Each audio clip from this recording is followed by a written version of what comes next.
One cold winter day during my sophomore year of high school, I went to go eat lunch with my friends. In actuality though, lunch with my friends was the people I ran cross country with and their friends. I just sat on the side and kind of talked to that one guy I kind of knew. But when I got to our spot that day, nobody was there. So I texted the guy, hey, where you at? Is there a teacher's meeting, club, classroom thing going on? And 5 minutes went by, 10 minutes, 20 minutes, no response.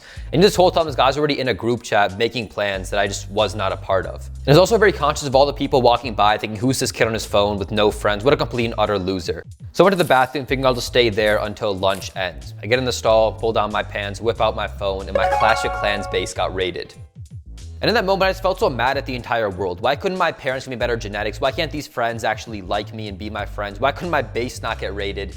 And then I got mad at myself. Like, what's wrong with me? Why am I not lovable? One of those half autistic kids? Do I have some disability I'm not aware of? That day, I felt a real spark of frustration. When there's 8 billion people in the world and no one cares enough about me to send me a text message. It wasn't related to me, of course. But long story short, 6 years later, I've never been in a better place socially. I have friends that love me and care about me. I go out and do things with people. I'll even be at the library, and every now and then some girl will come up like, oh, my friend thinks you're cute. Can she get your number or something? And best of all, when I talk to people, I can tell they actually want to be around me and listen to what I have to say, which was not the case for most of my life. So I grew up being that kid who would get panic attacks when the teacher said, oh, pair up with a buddy in class, because I would be the odd group out, that group of 3. Or I'd be at my own birthday party and some family member would say, where are all your friends at? And I couldn't give an excuse. And that's why I want to talk about this I have no friends loneliness epidemic that's taking over our generation in particular, why so many people feel so alone in this world, and how to get in a position where that is not a problem for you. But firstly, from a data-driven perspective, you are not alone. We are the loneliest generation in all of human history. In 1990, about 27% of Americans had 3 friends or fewer. And now in 2021, it is 49%, basically double. In that same time, the number of Americans with 0 friends went from 4% to 12%. Number of Americans with a best friend went from 75% to 59%. So friendship rates are dropping notably. And as you would imagine, this is accompanied by more people feeling alone. About 73% of Gen Z reports feeling lonely either sometimes or always, and 36% of Americans report feeling deep, serious loneliness. And for almost all of human history, this was not a problem. But now it's slowly killing us. You see, loneliness is an evolutionary survival mechanism. Back in the day, the people that were lone, sigma male wolves, they died off. People who felt the need to be around others who loved them, that survived when enemy tribes attacked, harsh winters came, wild animals were hunting them, etc. So if we don't have that need, that deep innate desire to be both loved and appreciated by others around us met, your body will put itself under stress by spiking up its cortisol to tell you, make that happen. And that stress will cause sleepless nights, heart problems, weight gain, etc., which will over time kill you. Almost the equivalent of smoking half a pack of cigarettes a day. Oh, on top of various psychiatric disorders like alcohol addiction, depression, personality disorders, Alzheimer's, etc. All the good stuff. And remember, friendship is also on the 3rd tier of Maslow's hierarchy of needs. So if you don't have it met, it will halt your forward progression in life. So you have to achieve the lower tiers for reaching the higher up one. For example, you've not had water in 5 days. That is all you can think about, just how thirsty you are. You won't be thinking about employment or property. If you don't have friendship met, that need, you can't be thinking about freedom, self-esteem, or self-respect. So as alone as you may feel in the world right now, realize that this is a problem that you can and need to solve to live your best life. Now, I know what you're thinking. Okay, if that's the case, how do we end up in this modern world where so many people, our generation in particular, feel so utterly alone? And I believe there's 3 key reasons for this. And the first one is social media, which we are addicted to as a generation. It gives us a very false perception of how social other people are, including ourselves. Right? Because we go out and we take photos and videos and TikToks when we're out with other people, other friends, just in a social environment.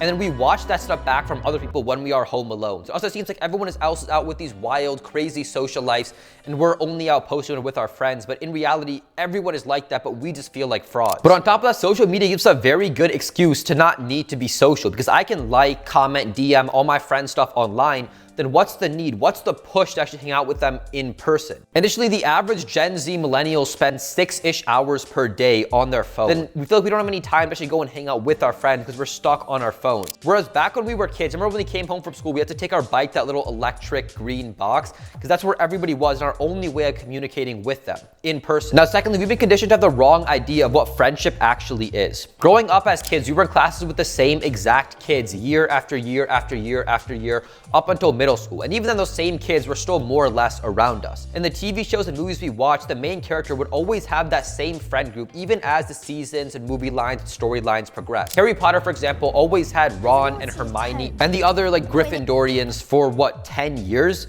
And even in family-based shows like Good Luck Charlie, the main character's best friends would be with them across the entire show's runtime. But in reality, almost none of our friendships will last forever. As you grow older, your personality changes, you move locations, get into new sports and hobbies and all that good stuff. Those friends will naturally just fade out of your life because most friendships are based on a common theme and seeing that person often, whether it's the gym you go to, the school you go to, the drugs you take, etc. But we feel bad about that, our friendships naturally fading away because in this media reinforced narrative, we've been told that, oh, you'll be with those same group of friends for your entire life. I personally only have 4 friends that I've known for longer than 6 years. Everyone else has faded out of my life, and that is normal because that is life. Especially with our generation now tending to move way more often than previous generations, people will just have to come and go out of your life. You can't expect to foster most friendships when you're not around that person.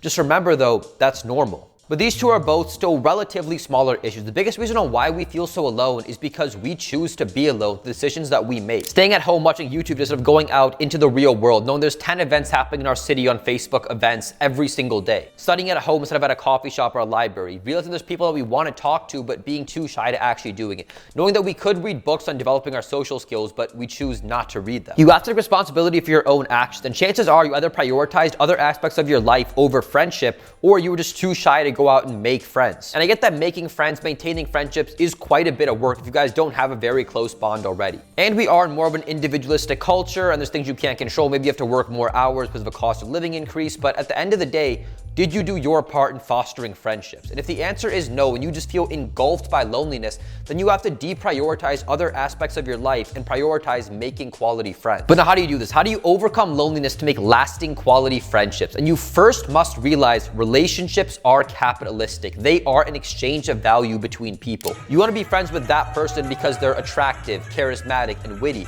They want to be friends with you because you're confident, driven, and smart. I mean, obviously you're not, I know you, they don't know you like I do, but maybe they think you are. So really ask yourself, are you attractive? Do you have fun hobbies? Are there goals you're passionate about? Are you a good conversationalist? Are you enjoyable to be around? And if the answer is no, then why would anybody want to be your friend? It's not like, oh, 2 losers will want to be friends with each other. It's like, you guys don't like each other because you're both losers. No offense, I'm not calling you, okay, I'm calling you a little bit of a loser, get over it. And the winners want to be friends with you either because you just have nowhere to go.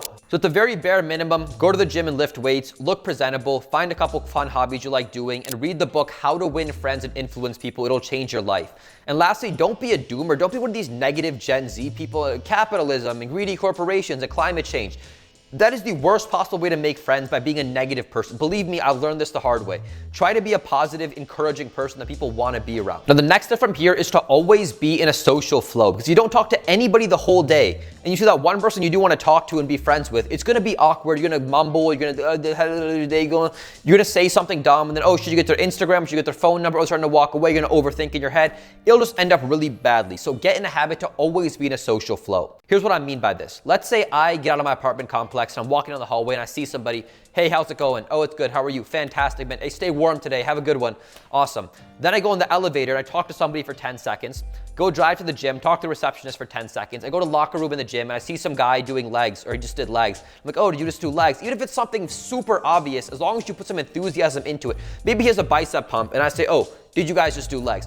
As long as you put some enthusiasm in your words, people will want it. They'll naturally just gravitate towards wanting to talk. So I talk to him for 30 seconds, finish up my workout. I'm at the smoothie shop, and then I see somebody I want to talk to. Now I've already talked to 6, 7 people throughout the day. So there's none of that awkward weirdness. What should I say? How should I present myself? Because I'm in a social flow. Oh, and quick note here, to do that, make eye contact with people and don't break it until they break it. So if you're walking down the hallway, just kind of look at the person walking towards you, just, a gaze in their direction.